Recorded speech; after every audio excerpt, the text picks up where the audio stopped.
Wealth, money, and prosperity, these are the dreams everyone aspires to, yet achieved by few. Today, let's talk about your relationship with money. Okay with you? So I'll start by asking you a question, and I want you to be honest, all right? Have you ever wondered why some people manage to become rich while others continue to struggle with debts and expenses year after year? Have you noticed something? Why does school teach us things we'll never use in life, but never teach us about money? Why does it have to be like that? If school taught you about money, perhaps you'd already be rich today. But if school didn't teach you, I will. Because what you've never learned about money in your entire life, you'll learn in this short video. Get ready for a journey of discovery, where we'll reveal secrets about how money really works, far beyond just saving and investing.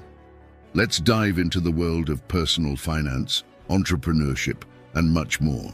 Are you ready to change the way you think about money? Let's start with simple things. Is money good or bad? We've been taught that money is something bad. You need to rethink your beliefs about money. Often in movies, the rich are portrayed as dishonest, cheats, and you might think, I don't want to be dishonest or a cheat, so I'll remain poor. However, money can't be good or bad. People are good or bad with money. Money simply amplifies their options. I can use a sum of money to do illicit things, but I can also use that same money to buy food for the homeless. In this case, money is just a facilitator in our lives, but we determine the options. How many times have you heard that the rich don't enter heaven? I've heard it many times myself, so you might think, if the rich don't enter heaven, then I want to be poor, right? We need to rethink our beliefs because most rich people are hardworking and honest. That's why many people trust them because they are trustworthy. Would you trust doing business with dishonest people? Definitely not. So why do you think others would? People trust the rich because they're trustworthy. Of course, there are dishonest rich people too, many who earn fortunes illegally, but I want you to understand that most aren't like that. When the media finds a dishonest rich person, they talk about it all the time, until we get the impression that all the rich are dishonest, which isn't true. So say it like this: I will be an honest rich person. I've met honest and dishonest rich people, as well as honest and dishonest poor people. So rethink this situation, because you'll never become something you despise. If you despise the rich, you'll probably never become one. So how about changing that perspective? The other question is whether the rich go to heaven or not. Let me tell you something. The Creator created all things. All the wealth in this world belongs to Him. For God Himself says, the silver and gold are all mine. Now I ask you, how can a God who owns everything want His children to suffer? We need to reform our thoughts about this because the God of the Bible is an abundant God in grace, love, mercy, and His desire is for His children to prosper too. Now I need you to understand something very serious. Money needs to be in your bank account or in your pocket, but never in your heart, right? Repeat after me. Your money needs to be in your pocket or in your bank account and never in your heart. When used for good, money can even facilitate your spirituality because you can use your money abundantly to help your needy brother. Some people are so mediocre in this that when they pray, they ask God only for their daily bread. So I ask you, if God needs you to feed a homeless person, what do you do, since you only ask for yourself? If God wants you to financially bless a missionary on a mission on another continent, what do? You only think of yourself, only ask for yourself. Are you individualistic? No, you're not individualistic. You just have a mistaken thought about money that needs to be corrected. When you pray, ask God to greatly bless your financial life so that you can live well and bless others too.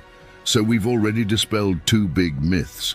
The myth that every rich person is dishonest, and the myth that the rich don't enter heaven. Can we continue? If you understand, comment like this: I understand. Now learn a great lesson about money. Money doesn't accept disrespect. It's an excellent servant, but a terrible master. Learn to master it, or it will master you. Know how to intentionally control everything that comes in and goes out of your life in terms of money. Know exactly how much you owe each month in fixed bills and try to reduce any cost that doesn't make sense. There's something called a credit card, which is the terror of many families, because people think the credit card balance is an extension of their salary. But no, my friends, it's not. Understand this: if you spend all your credit card balance and these expenses exceed the value of your monthly salary, congratulations, you've just harmed your finances, and it can cost you dearly. Every time you use a credit card, think, do I really need what I'm buying?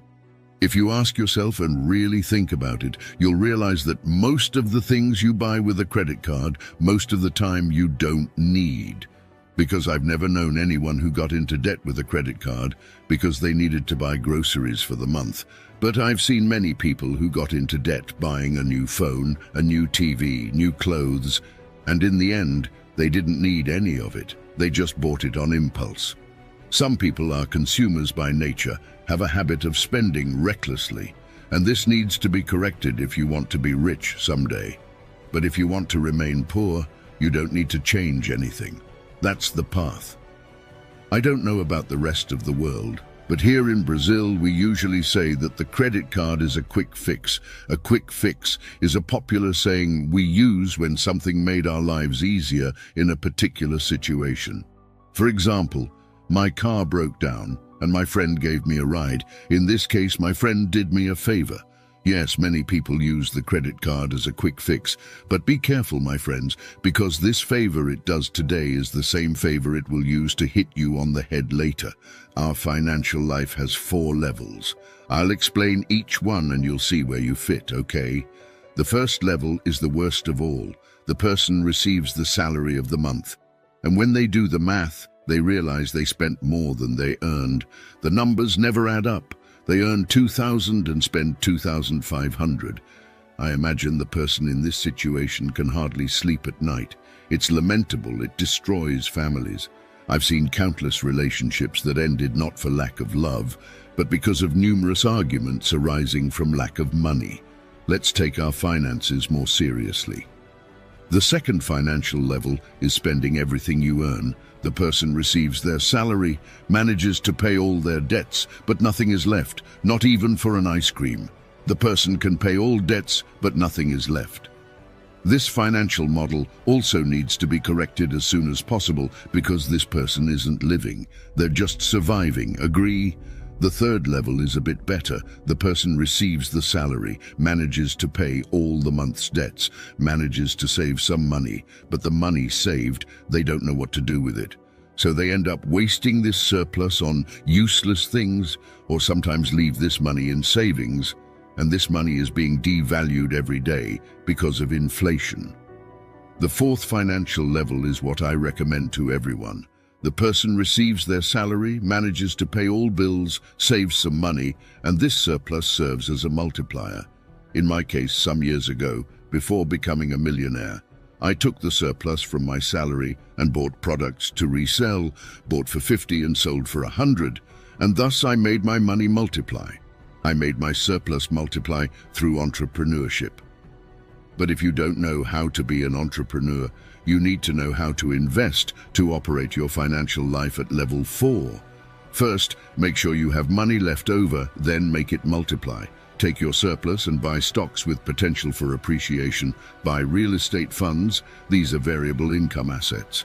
The profit here is higher, but there are more risks, or invest in something less risky. But with less profit is better than none. In this case, you could invest in treasury bonds, for example. Search on YouTube later about how to invest your money wisely. The investment needs to have 3 things. It needs to be safe, profitable, and have liquidity. Now let's talk a little about money. Money has 5 levels. Don't confuse it with financial levels. Financial levels are 4, which we just talked about. Now let's talk about the 5 levels of money. So subscribe to the channel to not miss future videos. It doesn't make sense for you to be watching this video until now without subscribing to the channel. If you're still watching, it's because it's making sense to you, and it will make even more sense if you subscribe. When it comes to money, consider these 5 levels. The first level of money is earning. This is non-negotiable. Find a way to earn money, so the first level is earning. The second level is investing. Got some money? Set aside a portion of that money to invest, right? Because this will make your money grow over time. Invest, even if it's the minimum. For example, received 100, invest 10. Received 200, invest 20, and so on. So the second level of money is investing. Got some money, take some of it out to invest. The third level of money is saving. When considering spending, ask yourself, do I really need this item? Most of the time you'll find that you don't. If you decide not to spend on frivolous things, then you'll be saving money. I want you to understand that I don't want you to be stingy or deprive yourself of things you enjoy eating. That's not what I'm teaching here. Sometimes you'll feel like eating a pizza, so go ahead, because you deserve it.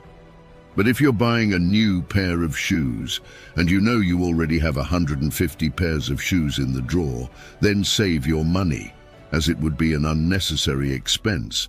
After all, you're not a caterpillar. You only have 2 feet. The fourth level of money is keeping. Set aside part of your money, like personal tithing, because the money you save will be a magnet that attracts even more money as money attracts money. For example, when you turn on the tap in your house, the water flows down and goes to the river. The river flows into the sea, so water goes where there is water. And hatred goes to those who hate, and love goes to those who love, and money goes to those who have money. And when you do personal tithing, you're saying, I have money.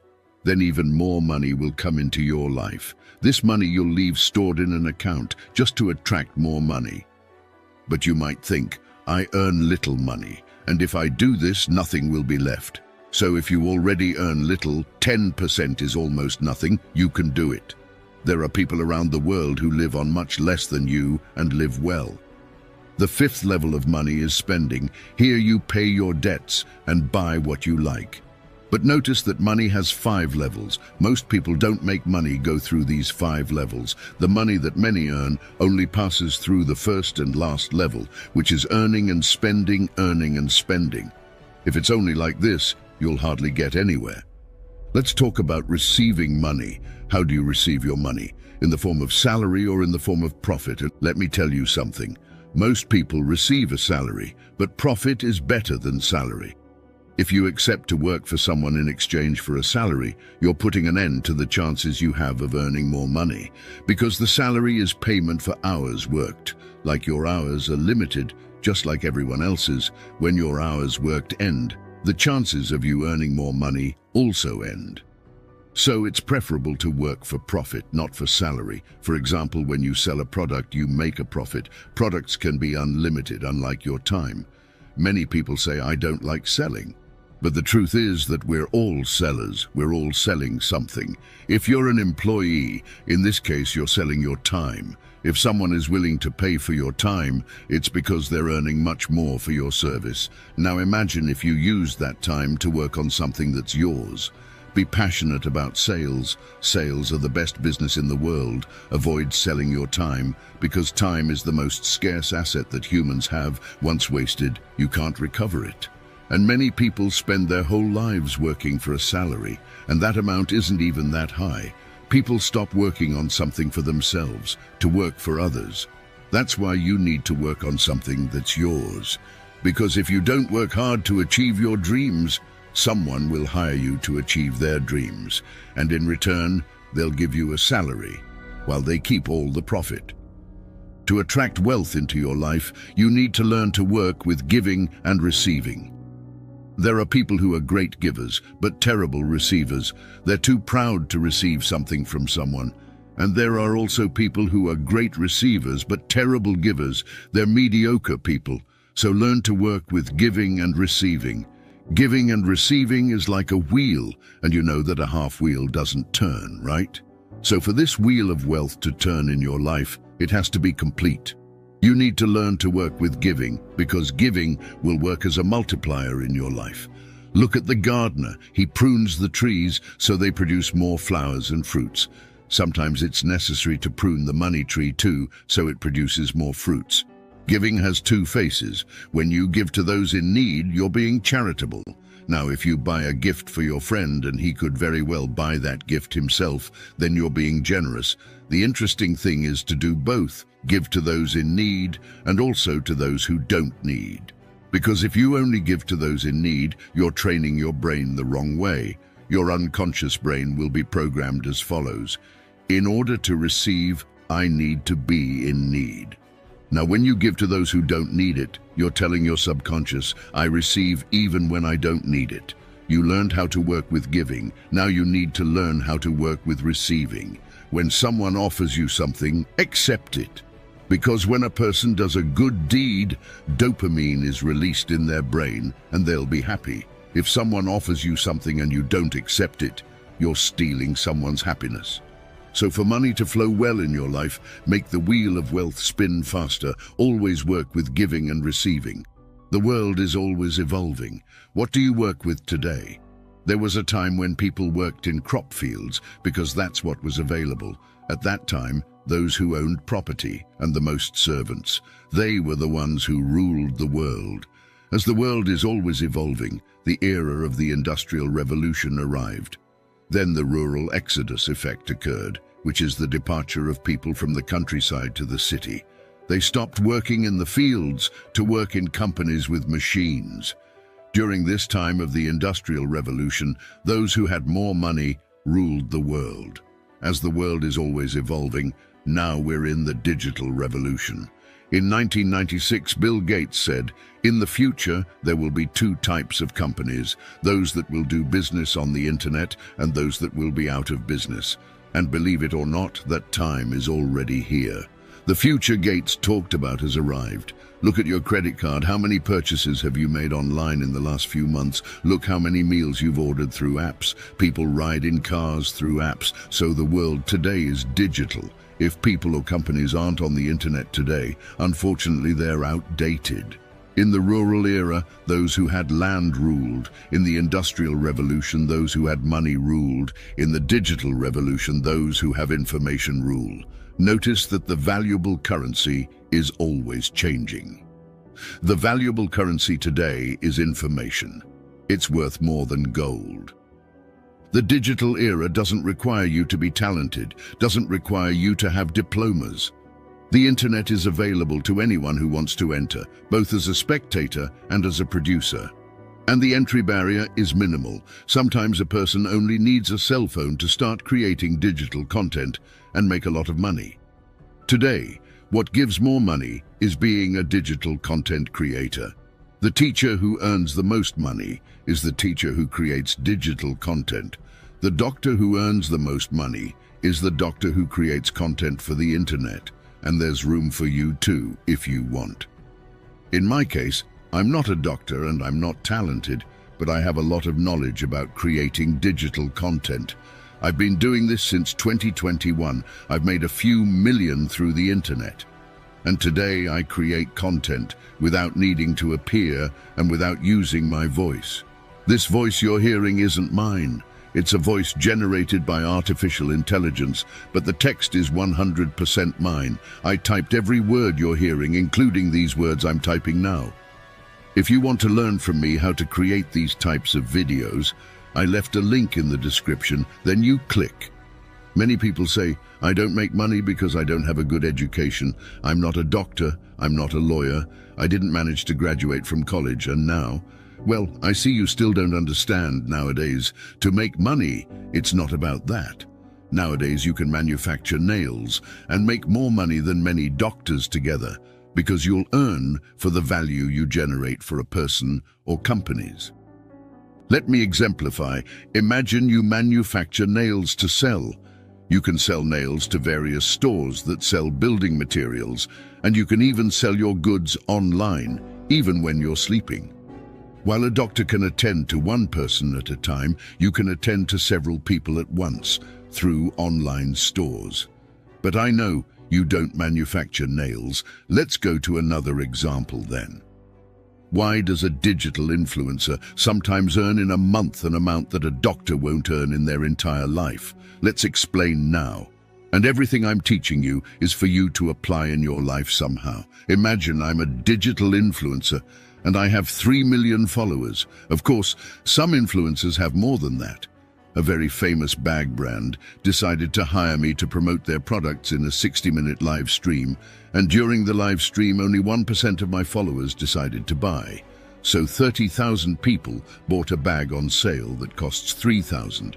But during my live stream, I got a discount coupon, and for my followers, each bag would cost 900. So the conclusion was as follows: 30,000 people spent 900 each. So I generated for the company that made the bags 27 million in 60 minutes.